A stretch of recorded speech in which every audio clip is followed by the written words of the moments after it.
Kindly recite Surah Fatiha and Surah Ikhlas for sending reward to father of Mansoor Ahmad Attari, Muhammad Aslam Qadri. ہما حمید ہیں، یہ کہتی ہیں کہ میں نے سفید پھول دیکھا ہے، نہ وہ گلاب کا ہے نہ چمبیلی کا ہے، لیکن دلکش ہے اور درخت سا بھرا ہوا درخت ہے، اس کی کیا تعبیر ہے؟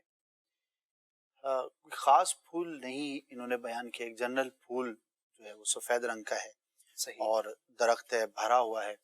تو پھول بیسیکلی جو ہے وہ اچھی خبر کی علامت ہوتی ہے. اگر کھلا ہوا ہے، خوبصورت ہے جیسے کہ انہوں نے بیان کیا ہے، تو اللہ کی بارگاہ میں شکر بھی ادا کرنا چاہیے. اور اچھی خبر ملنے کی چونکہ علامت ہے تو اللہ کی رحمت سے انشاءاللہ کوئی اچھی خبر نصیب ہوگی. صلو علی الحبیب صلی اللہ تعالی علی محمد صلی اللہ تعالی علیہ وآلہ وسلم.